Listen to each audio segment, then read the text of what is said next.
And good day. I am Tamara Scott. Thank you for joining us as we come on the show with Truth for Our Time is what we're calling it right now. We still haven't settled on a name. If you have ideas, feel free to send them to us. You can be involved as well. Ryan Northfield, thank you for joining me as producer. Ryan is the man behind the glass who makes everything look good, sound good, and fall in place technically, because if you know me, you know I'm not doing that. I hope you had a good Thanksgiving. I hope you had time with friends, with family. I will say this. I heard a trend, Ryan. I don't know if you've heard of this trend, the Friendsgiving, where folks are getting together with friends instead of family. And this particular article was saying because family was too stressful. Now, I have no problem with Friendsgiving because in your life, in phases of your life, you come across people who are older, younger, who just have a niche in your life, and they fit even as close as family does, and they sometimes fill in a void when your family members aren't nearby. That I get. That I totally get. But to come at it from the angle that you have to have a Thanksgiving with your friends because your family's just too stressful, understand this. At any point when you develop a relationship that's that close with someone, there will be stress, friend, family member, or otherwise. And so these ideas that we have to substitute to, or that we need to replace family because life will just be easier if we just walk away, is never, never true. So I hope this holiday season, we've just had Thanksgiving, we're heading into Christmas, and I hope that you will focus on your family, not run from them. If there are issues in your family, I hope you'll pick up the phone or go and visit and talk to someone. It's never a good idea. It's never a good idea to walk away or to ignore an issue. Sometimes, yes, when we're offended, we need to let things pass. That's not what I'm talking about. But when there is a disagreement, do what you can to work it out. It won't get better. Everyone wants that Kodak Christmas, and you will not have that one glorious, miraculous day until you have 364 days as well, where you can call a family member and be at peace. It doesn't just happen over the holidays. So that's my little unplanned message for you today. I do want to update you, and we have Meg Norris joining us. And Meg Norris is a teacher who saw the effects and the impact of Common Core in her classroom right away when she was teaching. We're going to be talking with her, but I want to give you an update, and I need to go to this spot on my computer. Got to put my cheaters on. It's such an interesting stage of life now when I need these little cheaters all the time. The guest we had a couple weeks ago, Josh Berry, if you remember, Josh was the dad who just saw a homework assignment that concerned him. He felt it was lopsided, one-sided, and so he just raised a question with the teacher. The principal let him know that he was not pleased with Josh's input. And later, a phone call came an email message, a private message on Facebook to a mutual friend labeling Josh as a neo-Nazi. Well, here's a little update on that on the Examiner. And I think it was Renee Knoll, I think is the one who brought us this story. But the teacher who labeled the parent a neo-Nazi gets to keep her job. Labeling a parent a neo-Nazi, and she gets to keep her job. Go figure. And all I have to say is, what do you think might have happened if a student would call their teacher such a name? I just don't think it would go so smoothly. So that's for your review. That's on Examiner, and I'll put that link up on the Facebook page, Truth for Our Time, and I'll try and also put it up on the Stop Common Core Iowa Facebook page, which you can join us on that page as well.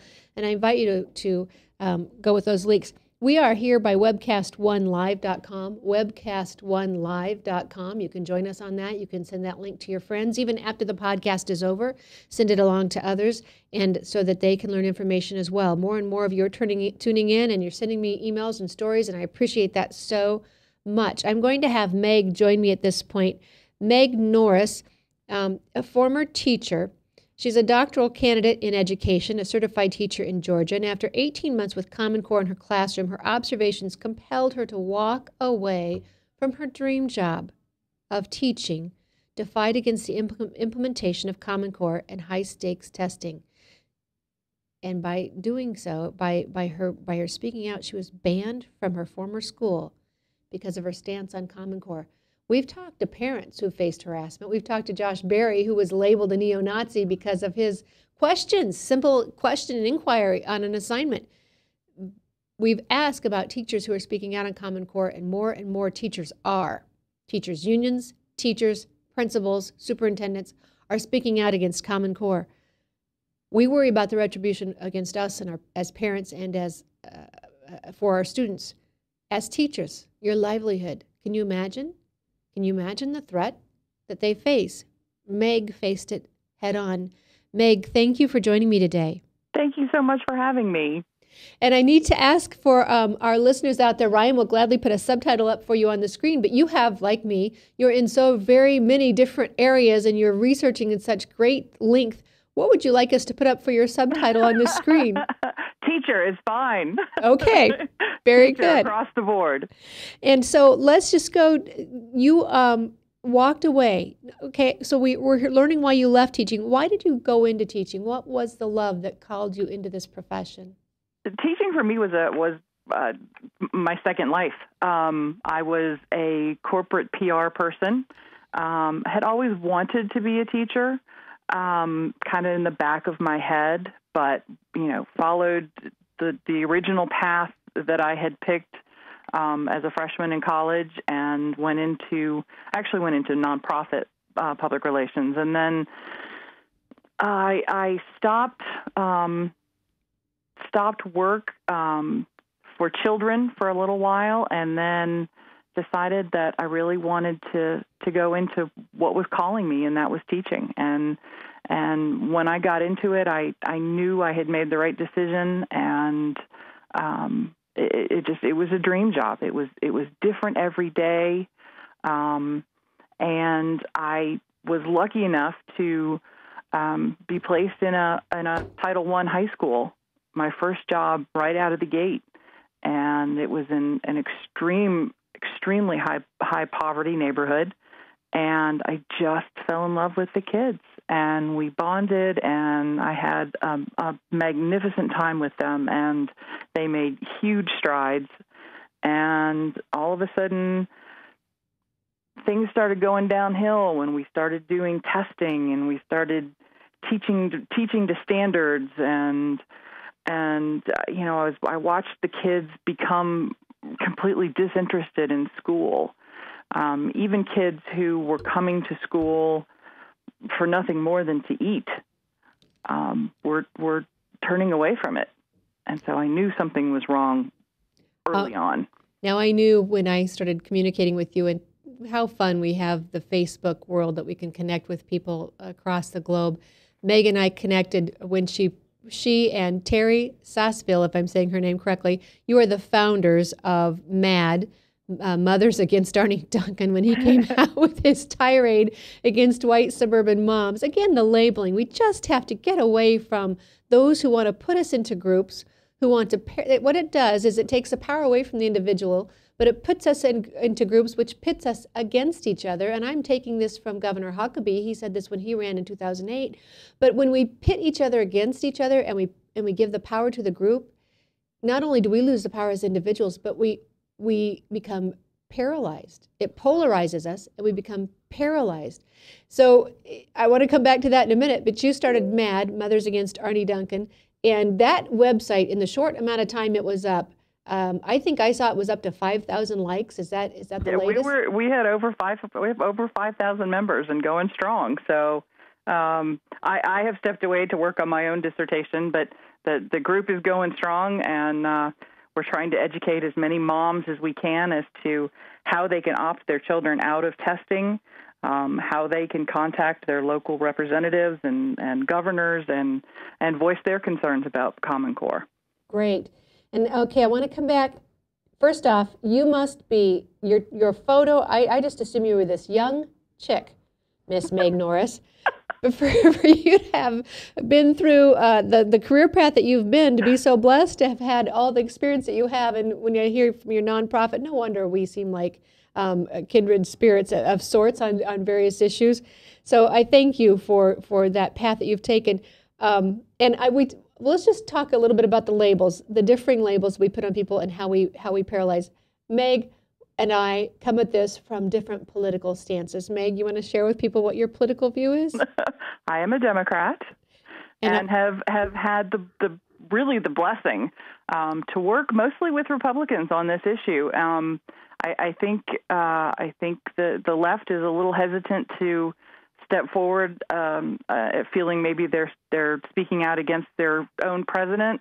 But I really feel like we have to join together on this. This is so much bigger than politics, and I hope we can all come together and make something happen for our kids. And I absolutely agree. And so as a Republican, I wholeheartedly join with Meg on this issue, and I am enjoying meeting Meg, getting to know Meg. And I ask many of you out there, could you please just take time to get to know someone before you decide that you don't like them or that they're an enemy or an opponent or an adversary?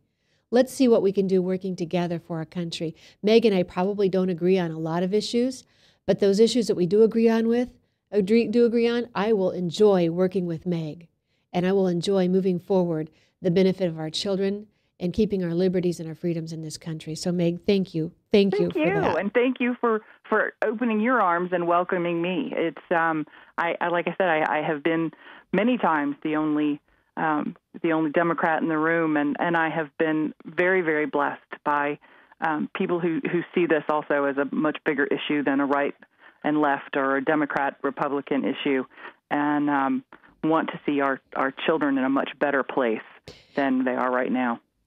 We have a caller on the line, but first I want to get to a little bit of your story that you wrote. I love you and I believe in you.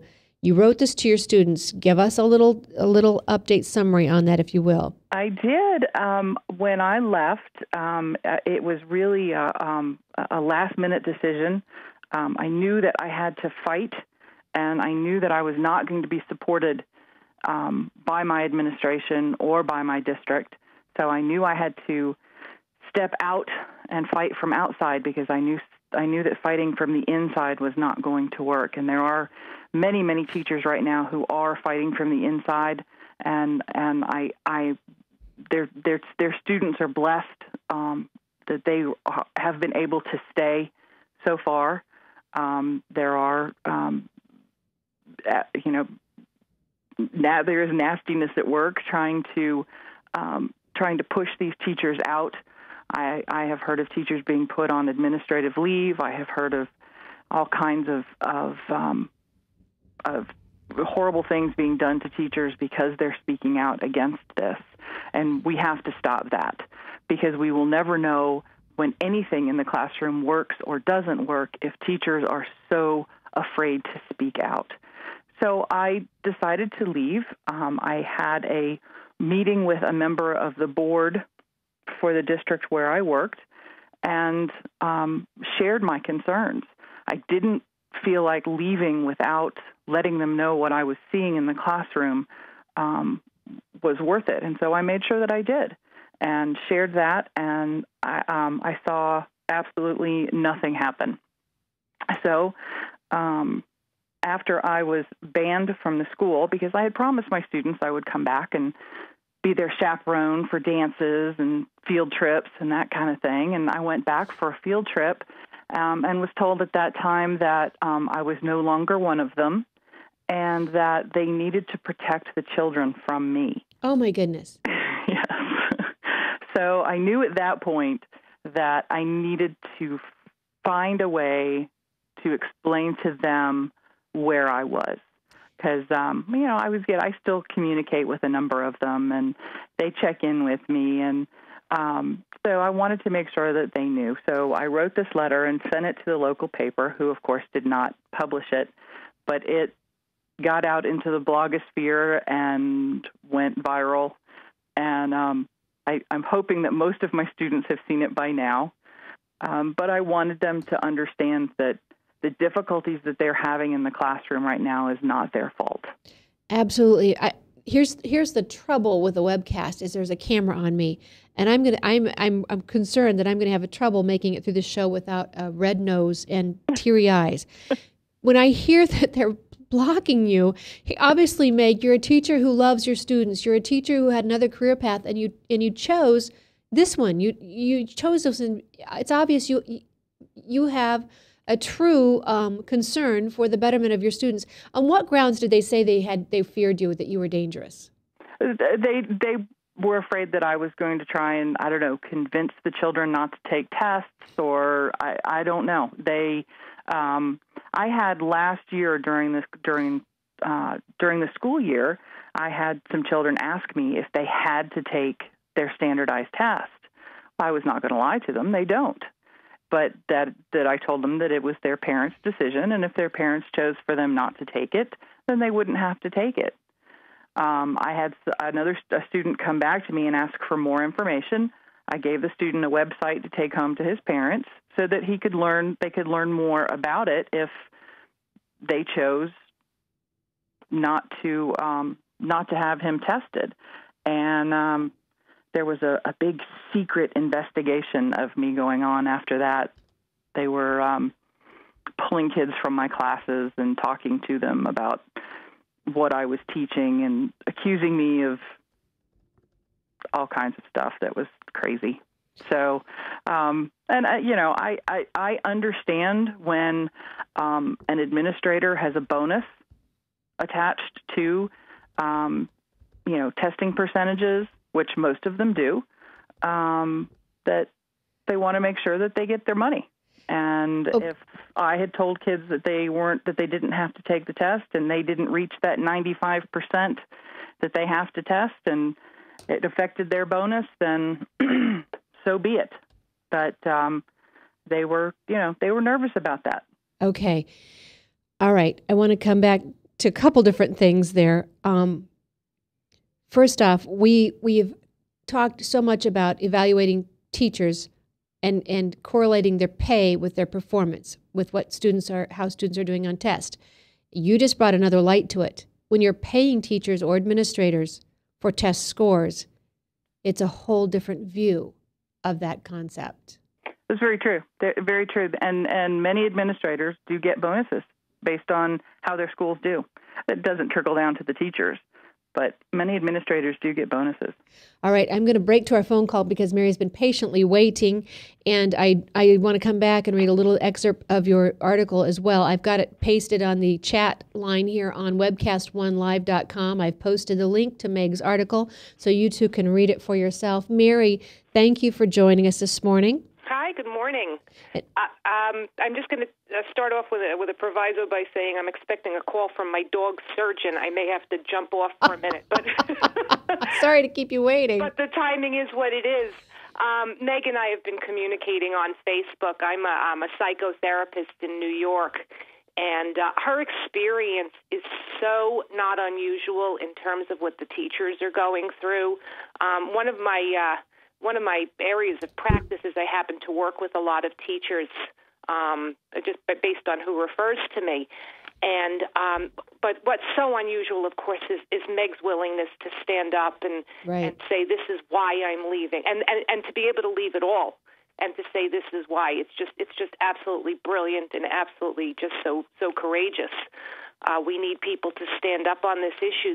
It's so out of control.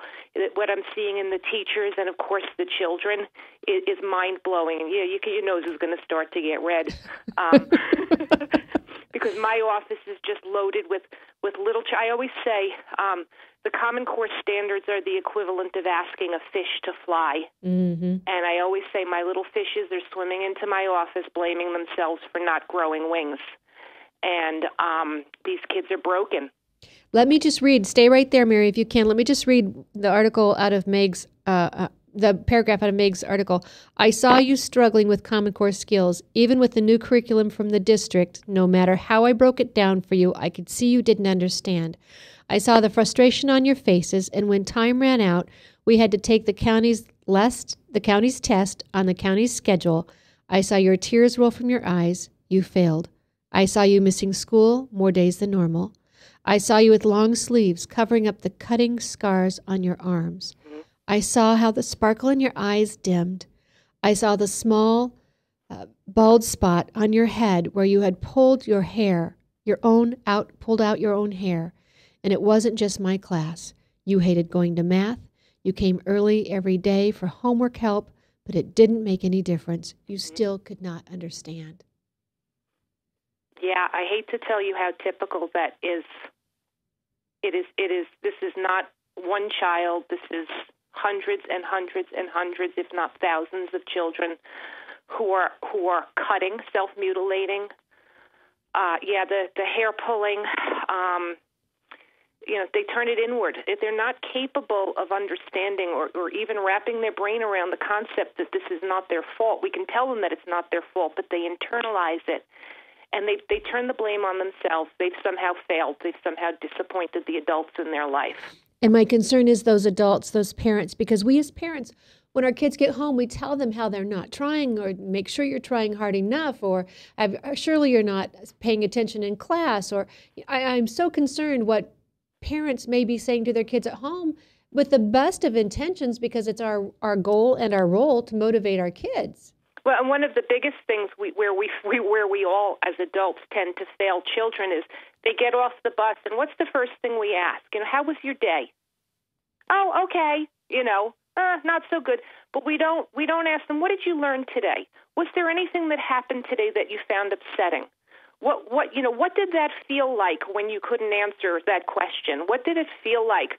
To really talk to them, we kind of don't ask the right questions. Hey, right. And I'm concerned as well for the parents who aren't there when the kids get off the bus. We don't understand, and I think we forget that if you're not there when your kids get home from school, it's not like they store it up to talk to you later. You just don't hear it. Exactly.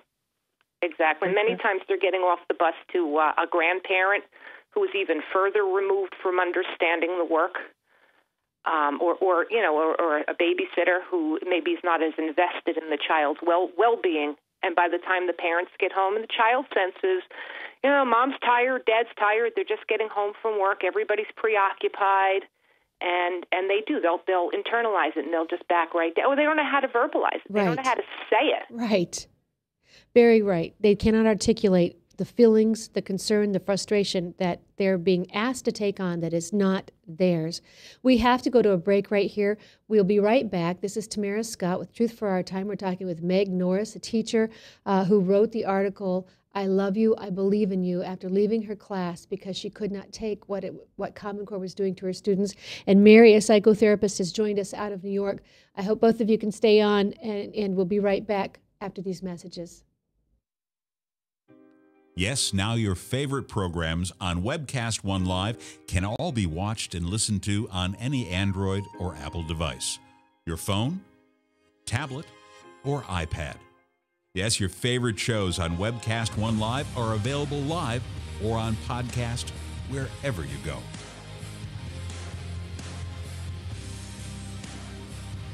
Let me introduce to you some of our great shows. Shalom! Every week on Understanding the World with Rabbi David Kaufman, we'll talk about issues in the Middle East, issues related to the Jewish tradition and religious traditions in general, and keep you up to date on exactly what's going on around the world. You may know some of the story, but you haven't heard all of the story until you've heard it on Understanding the World with Rabbi David Kaufman and our special guests we have on every week. Hey, this is Doc with Doc and Lefty. I want to tell you about our brand new time slot. It's from 6:30 to 7:30 p.m. It's on the same night, Tuesdays. We now follow Ed Fallon and the Fallon Forum on webcast1live.com. I want to tell you a little bit about our show. Our show is focused on local, state, and national, and sometimes international politics. We like to keep people updated and informed. We also have very interesting guests. So please join us every Tuesday from 6:30 to 7:30 p.m. on webcast1live.com. So when you want to watch your favorite Webcast One program, remember, there's an app for that.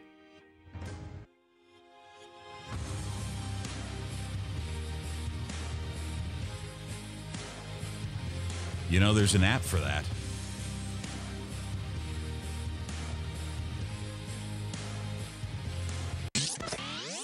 From the RE/MAX Real Estate Concept Studios, this is Webcast One Live. Get away from us, you neat old credit card. We don't have any more money. We're in trouble now. Save us! Help! Somebody save us! Somebody help! Help! Save us!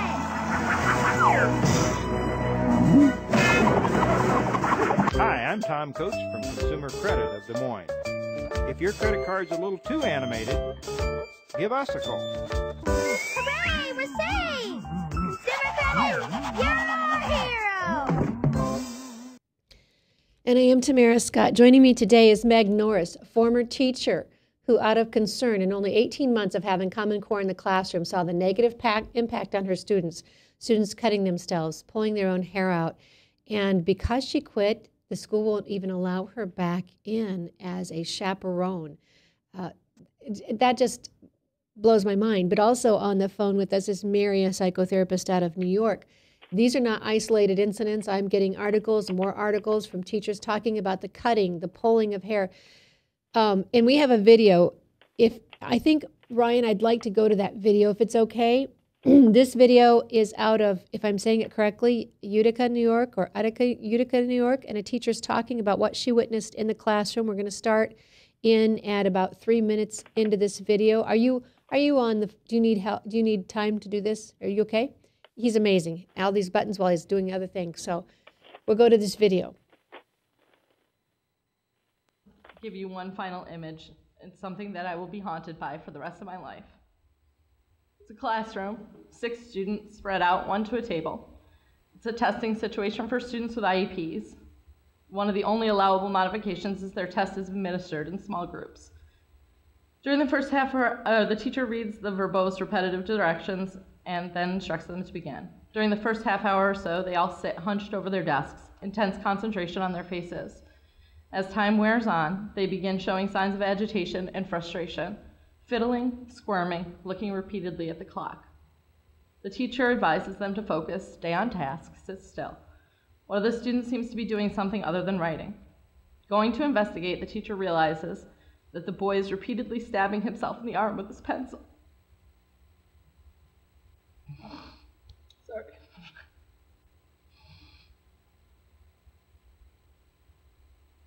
As she puts her hand on his shoulder, he looks up at her, his eyes full of tears. In this moment, the teacher's ashamed. I'm sorry. I don't know.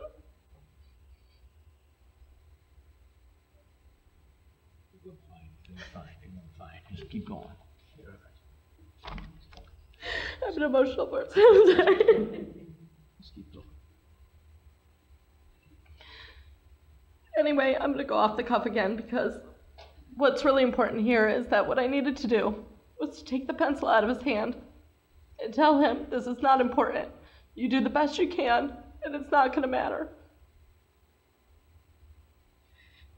And I felt like in that moment, I became a teacher again instead of just an administrator of a test.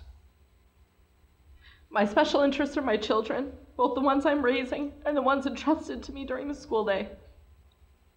The high-stakes testing and poorly implemented Common Core standards need to go. We need to give our schools back to our parents, teachers, and most of all, our children.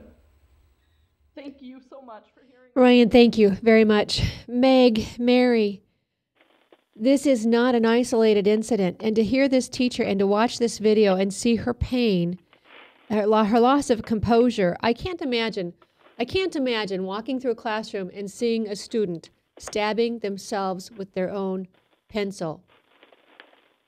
Meg, you saw similar behavior in your classroom. I did. I'm crying. I did all the time. And you know, I taught children who went home and became the adult at home. So they had to deal with this kind of abuse in the school and then go home and make sure that the house was clean and cook dinner for younger siblings and also deal with what was happening to their younger siblings.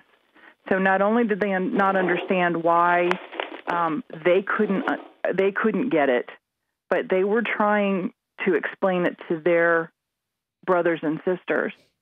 So it's something that was affecting an entire family often, and you know, without a parent at home, you know, parents were working 2 and 3 jobs, and just to survive, and these kids had responsibilities at home, and they couldn't they couldn't answer their younger siblings' questions either. So it's snowballed, and it's gotten so out of hand that it needs to be stopped. Let me ask either one of you. Meg, you worked with Title I kids, and I know that you have some expertise in special needs or at-risk kids.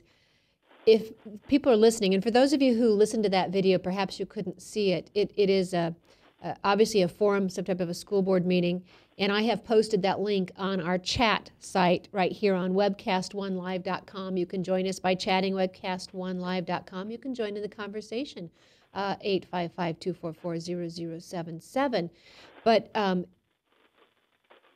it is not just special needs kids that are this frustrated. We know some kids have behavior issues. That's not what we're talking about.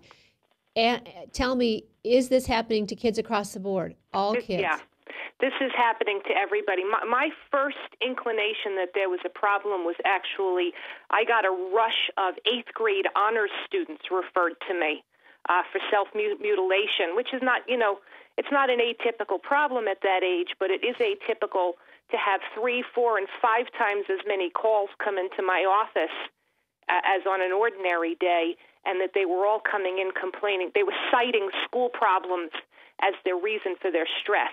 They weren't talking about their parents or their boyfriends or anything else. They couldn't take the pressure.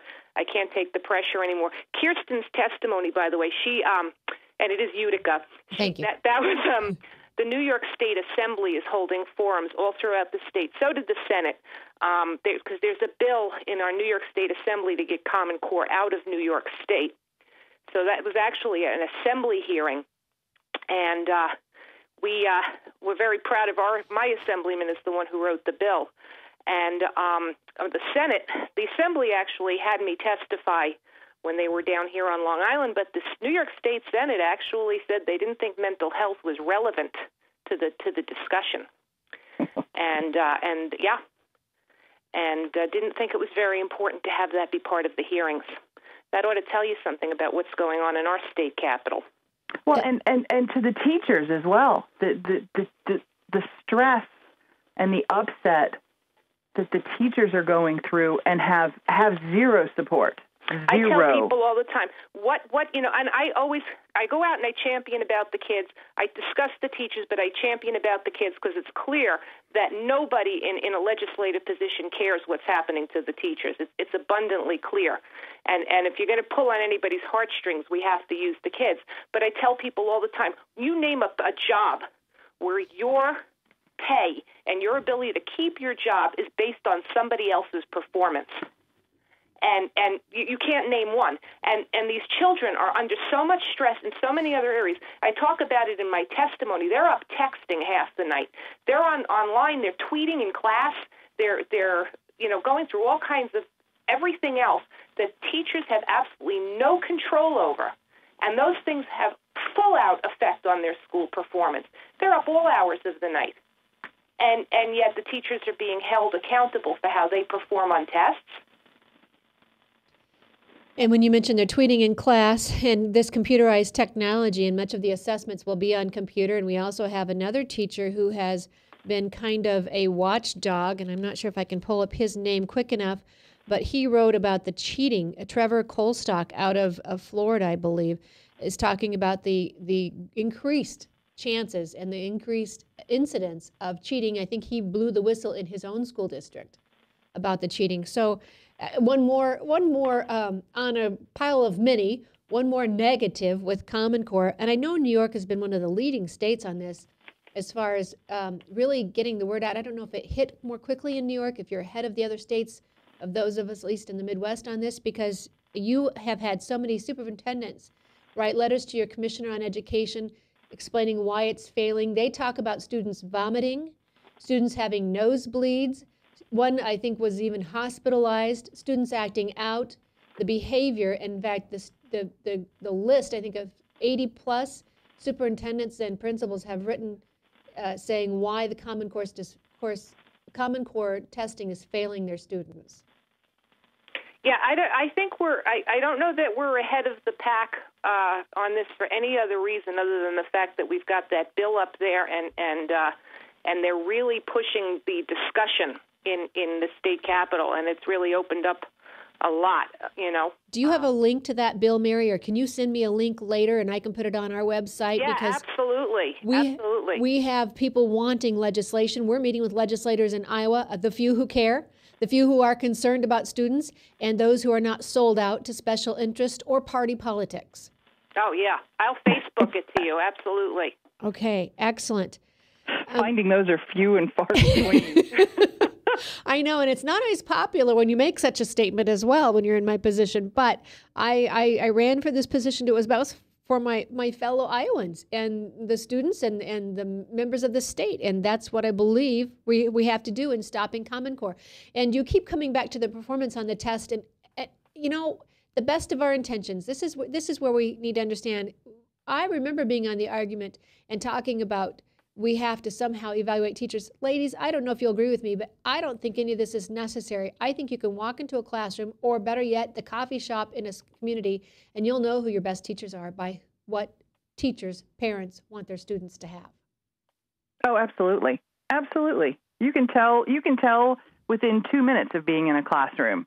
You can tell by the energy in the room. You can tell by just the environment and the reactions of the kids. And, you know, all the years that I was in teaching, I maybe came across one fellow teacher who probably shouldn't have been there. You know, No Child Left Behind required all teachers to be highly qualified. So we all jumped through the No Child Left Behind hoops to become highly qualified. Whatever they threw at us, we jumped through it. And now all of a sudden, after 10 years of that, they're still saying that it's the teacher's fault. You know, at what point, do we need a med school kind of thing for teachers? What is it? No, we don't. You and I both know that. What is it that they want from teachers? Yeah. And and to add on to the teacher stress, just in the last year I was teaching, I had three of my peers diagnosed with cancer. One did not survive the year. I watched 3 go down with mental health issues and needed medical leave. And at this point, when I am online and I am talking to parents and I am talking to other teachers, I'd say more than half of the teachers that are contacting me want to know how they can go on medical leave. You know, what can they do to get a break, to take a break? What kind of stress are we putting on the people who are entrusted with the care of our own children? Why are we not taking care of them too? If you're just tuning in, I am talking with Meg Norris, a former teacher who had the courage to walk away. And Meg, I believe God has a plan, and there's always, nothing is a coincidence. I think everything happens for a reason. The fact that you had another career path and then you went into teaching, I think is what maybe gave you the courage to walk away, where others may not feel like they have a choice. It's all they've ever known. Well, I was very blessed. I was very blessed in that my husband is incredibly supportive and has always understood that, you know, I'm kind of a free spirit, and he was incredibly supportive when I said to him, I can't do it. I can't fight this from the inside. I have to leave, and I have to stand up for these kids. And you know, I thank God we were in a financial position that I could do that. But so many teachers are not. And I knew that if I didn't, that there were even fewer people who could. Right. And so I had to, you know, and it cut our income in half. I mean, I'm not going to lie. Right. There's a lot of peanut butter and jelly flying around this house. Yep. But you know, it was the right thing to do, and because I could, I had to, and I did. We've got to go to another break right now, and I'd love it if both of you can stay on the line. Meg, I look forward when we come back. We're going to go through your article a little bit more. A couple of different things you said that I've heard repeated. Your article definitely went viral. You can just do a search for Meg Norris. and I love you, I believe in you will come up. I have it at the chalk face, and I've put it on Stop Common Core Iowa, and I've put it on Truth for Our Time. After the show is over, you'll be able to get it. You can always get this podcast as well. I think Tamara Scott Live on YouTube is the way you can get podcast of this show. I ask that you will forward it, not for any other reason than to get the information out. The video of the teacher at Utica at that hearing, I wish that would go viral. It's got 653 views. It's about a 7-minute video, but about 3 minutes in is when she tells that story. And I wish we could clip out, I don't have the copyrights to that, but I wish we could clip out that little 2-minute scenario just so people understand what is going on. She is not alone. Meg is telling you a similar story. Mary, a psychotherapist out of New York, is telling you it's not just isolated situations. It's not just at need, at-risk students. It is students across the board, high-performing students who are used to be able to studying and grasping material. But this material and this testing is inappropriate.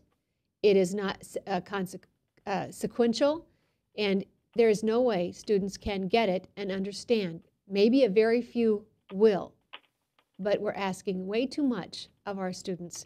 Unrealistic goals, and that's coming not from me, but from a variety of teachers in a series of articles that are now coming out on the web. And we thank Meg Norris for her courage.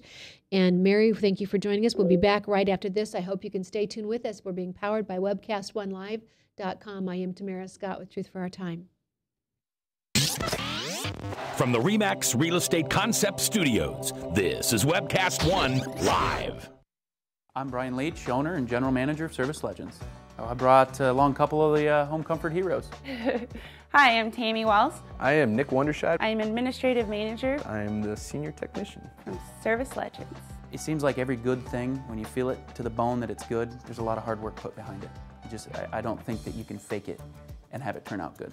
You know, if we seem like, okay, that's just weird, it's just a furnace, why would you believe so deeply in a furnace? It's not just that, you know, we want to show the world that you can have good service. Yeah, I mean, it's got to be, it's your home. You know, it's built into our daily trainings, it's built into our culture, that we're going to do whatever it takes to have each client say they love us, period. That's why we spend all the hours in the training that we do. And if we guarantee it's going to be a good experience for you, or else it's free, what type of work do you think we're going to do? There is a guarantee. Temperature selection guarantee, fixed right or it's free guarantee, comfort guarantee, best value guarantee. All of these guarantees hold us accountable to ensuring that we exceed your expectations. And if for whatever reason we'd fail and we can't make it right, we guarantee all of those guarantees with a 100% money back guarantee. I mean, if you don't think that your technician can fix it right, are you going to say that to a client? No. You don't have to worry about having a technician come to your house. We drug test, background check all of our team members. We put safe people in your home. Each and every one of our service techs, 400 hours a year in training. You tell it the minute they walk in the door. They know what they're doing, they've done their homework, and they actually truly care about what you want. Because at the end of the day, you're the person that makes sure I have a job. They're going to be listening. They're going to want to know what your challenges are. Then they're going to come and give you options, and you get to choose. If I'm there to help and I make it easy and painless, I did my job right that day. Well, when it comes to your comfort, safety, and your family, you know, you don't necessarily go buy the most expensive, but you get the most bang for your buck. Oh, it's worth it, because there's a lot of people that will find a way to get it to work right now and then leave and then come back, charge you again, and the cycle just repeats itself. So when I'm out there looking at the furnace, I want to find why it failed today. How can we change the part today with something that you're not going to have to worry about? Is it worth changing the part today? I mean, you can put a lot of money into a furnace. I can fix parts all day. There's good job security in that for me. But is it the right thing for you? I get a lot of the phone calls of after the technicians are there. They're just in awe. They're like, wow, you guys are great. I mean, I don't even know what to say. You guys are great. Everything you did was perfect. It was great. Keep going though. I like this. Just give us a try. I'm going to take all the risk. I've got the time to make this right. I've got the support to make it right. Just check us out. And if you don't see the value in what we do, I mean, fixed right or it's free or 100% money back. Enough said.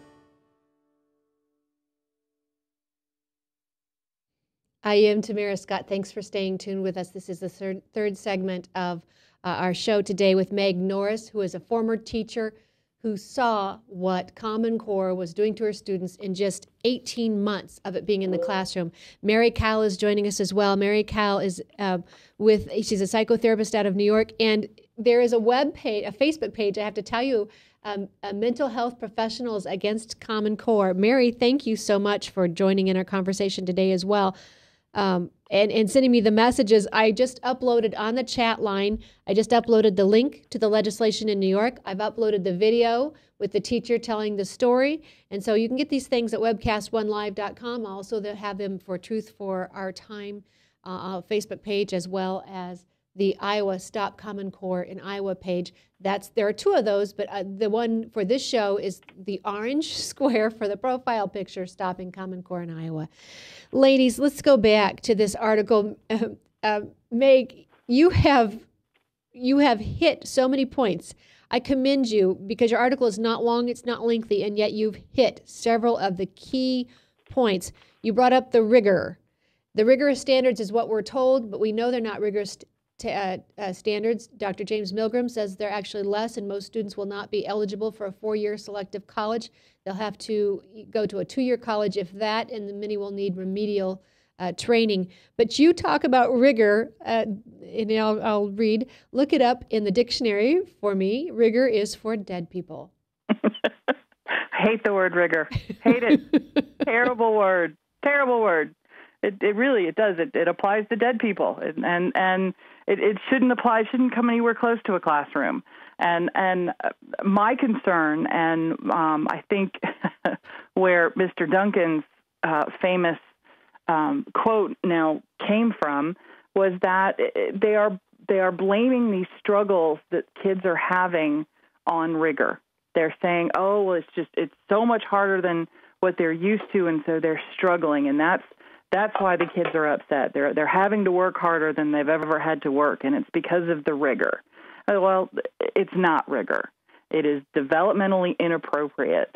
We are asking kids to do things that their brains are not ready to do. And I mean, it's basic child development, and it highlights so painfully that there were no teachers and certainly no childhood development experts involved in the writing of these standards. People are saying, oh, well, let's just slow down the implementation. It's not going to make any difference. When you read these standards, they sound great. I would love for my third grader to be able to compare and contrast multiple early civilizations. But my third grader's brain is not yet wired to be able to think, much less write, at that level of abstract thinking. And, we're setting these kids up to fail. Right. We're setting the teachers up to fail. And Duncan wants to call it rigor. Yeah, and there's another article, The Indignant Teacher, on WordPress.com, and his most disturbing, it says it's the most disturbing post yet, but he talks about the same thing you're saying, the inability for these kids to do so. I have a little bit of hesitancy on this because when we read the Founding Fathers, many of them were at Harvard at age 13. Many of them, John Trumbull had read his Bible through at age 4. He was beating his own pastor at either a Greek or a Latin contest at age 7. And so I know that under the right criteria, the right setting, the right training, kids can develop much more quickly and they can achieve. But in the educational setting in which we've had them in for the last 5 decades, that is not this case. And it's like asking these kids to swim in the ocean while we've tied tire rims to their feet. Or to sprout wings, as Mary said. Yes, absolutely. So we understand that under the right setting, some children, yes, may be able to achieve a higher standard. But as Meg said, well, there's just a huge difference between rigorous and not. Because you do something over and over and it's beat into you does not mean it's a high standard. Well, and it's very easy too, as a parent, when your child is doing well and is handling it, and comes from a background where you as a parent are constantly engaging them in discussion, and you live in a very print-rich, they live in a very print-rich environment, and there's these expectations have been placed on them from day one, and your child is doing great, you don't see this is going on, and it's easy to ignore it. And we need all parents all parents to step up and to understand that it's not easy for the majority of these kids.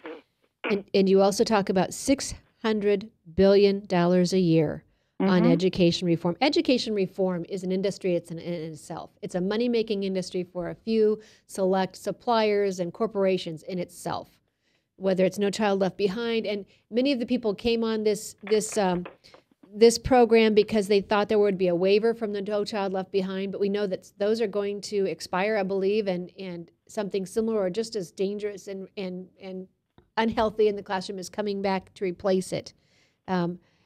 You also talk about the corporations and behind this, and for the first time in history of this country, privately written and copywritten plans. They're public policy, but here's the problem. We can't do FOIAs. We can't do Freedom of Information Act on these. So we as the public are handing over our children to people who are not accountable, and we can't even get the information. Not only are they not accountable, when you look at who owns whom, basically, the web of interconnectedness that had to exist in order for these standards to end up where they are today is as upsetting as the video you just played. It really is disgusting. And when you look at the fact that one company, Pearson Education, owns the majority of educational publishing now. So all of the textbooks now that are coming in, I shouldn't say all, but a majority of the textbooks that are coming into the classroom now are coming from Pearson. Well, Pearson is so interconnected with the groups that developed Common Core. They had these textbooks ready long before Common Core was forced onto the states. Companies like Scholastic, they were given these standards so far in advance that when you walk into a Barnes & Noble now, there are row after row after row of Common Core labeled books. Right. And they did it on purpose. They knew the kids were going to struggle. And guess what? When your kid is at home and is in tears because they don't understand their math, because they're being counted off for how they did it, not that they got the right answer, you're going to run out to the local bookstore and find any help you can have available to try and help your child. So, and teachers are doing the same thing. They're spending hundreds and hundreds of dollars of their own money to go to the bookstore to find help to try and teach these kids these standards that developmentally they're not going to understand. Their brains are not going to understand it no matter how you teach it to them. So, and I said this in a speech recently, I truly believe that the parents and the teachers of this country are being fleeced by these corporations who knew about Common Core long before any of us did and have now put it out in the stores as help aids because they knew the kids were going to struggle. And you question whether politicians who are pushing this or refusing to take a stand on it in the very least might be getting campaign donations, contributions, and favors from these corporations as well. My plan, actually, I'm all over this because our entire state assembly and Senate is up for re-election next year, and our governor. And my plan is to follow the money on all their campaign donations. I don't care if I have to give up sleeping. I'm going to find out where they're getting their money from. Good for you. And if you go to the Gates Foundation, they have a list of where their money has been going, and you can see exactly where, exactly how this was funded. But then they also form these little shell corporations, and you have to follow the bouncing dollar because they're hiding it. Oh, sure. And Mary, maybe we should have you come back and help us learn how to do that, because I have people in Iowa asking me, how do I find out who's paying for the chair of the Education Committee's trips? How do I find, because they're sending them out to learn about this Common Core across the nation. How do we find out who's paying for those? And I want to come back to as well, SATs, ACTs, Pearson's helping write those tests. What a conflict of interest for one publishing company to be able to have the grasp on what's on those tests. Well, and one of the architects of the Common Core is now the president of the College Board. David Coleman. Mm-hmm. Yes. And when we talk about being forced on the states, just to clarify for those of you who may not understand the background of it, came in with Race to the Top, came in with stimulus funds, but when your state voluntarily applied to get Race to the Top funds, you said that you would implement Common Core, and I'm working with Joy Pullman, another great force in explaining and stopping Common Core, but she and I were discussing the fact in those memorandums of understanding, many states have said they would change state laws to comply with the data collection, unspecified data collection of students, even though we don't know what those will be until they're released in 2014. So if you've got laws on the books to protect privacy, student privacy, and Iowa's looking at laws on that right now, will it do any good if your state's already signed that memorandum of understanding a couple years back that you would change your laws to comply? Well, in our case, our state has already started the upload to InBloom. We are the last InBloom state. And my particular school district just recently had a 17-year-old hack the school district records. Sorry. Yeah, I laughed too. And he posted, it was all the people who applied for free and reduced lunches and the vaccination records, the health records of the students for like a 5-year period. There are 30-year-olds right now who's when they were 17, their records they're out there. I laughed, but if you've got a student who has a health, this is not funny. No. But it's like, you know what? It had to happen. It has to happen. People have to get hurt to understand what's going on here. I don't understand why there are not more lawsuits. You have a lawsuit in New York to stop Common Core. I don't know if we have a lawsuit to stop Common Core. We have a legislation, but I don't know if there's any lawsuit. There is one. There's one on the data mining. Yes, there is one on the data mining, and there is also one that is, I believe, getting ready to be filed from the point of view of special education and Common Core as a violation of IDEA. Good. Okay, yes, Meg, you and I were talking about that, but I believe there is another lawsuit, and I can look it up on my Common Core leaks. I try and archive and catalog all this, and as you know, it's just incredible. A lot of material. Mary, when you say we're going to lose sleep, you're not lying. Meg and I had a great conversation about 2 a.m. on the eve of Thanksgiving. 2 a.m. is all we have left. I'm decorating the table and Facebooking and, yes, making goods and, yes. I'm still putting the Halloween decorations away.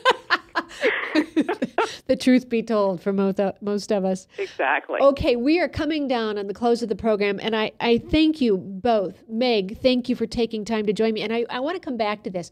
Meg and I we realized somewhere in our conversations that we did not agree probably on every political issue. We come from different political angles, and yet we both can come together to do what is right, to do what is best for our children. And I ask all of you out there, would you please consider the same thing? Quit looking at people by a label and look at each other by how you want us to live. Look at how you would want someone to treat you. I guess the golden rule is the best way to say it, but could we start doing that and putting aside all of those categories and limitations that others would put on us through those labels and work together to do what is right for our children and for our country and for our liberties.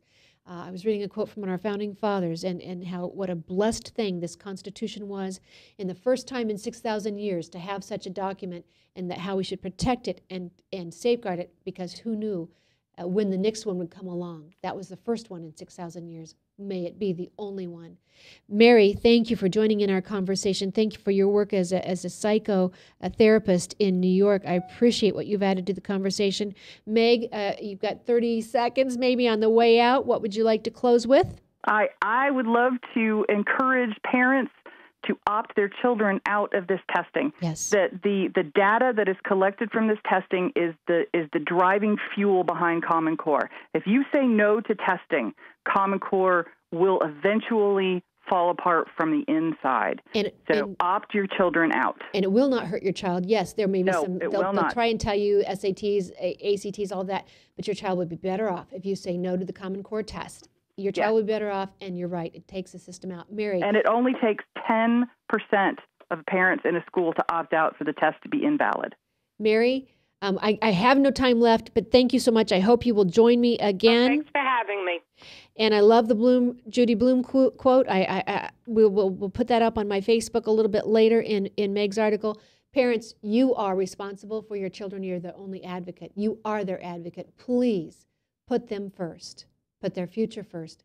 And in thus doing so, putting our future first as a country. I am Tamara Scott. We are out of time. Do not be discouraged. Always be encouraged and never be complacent. Thanks for joining us.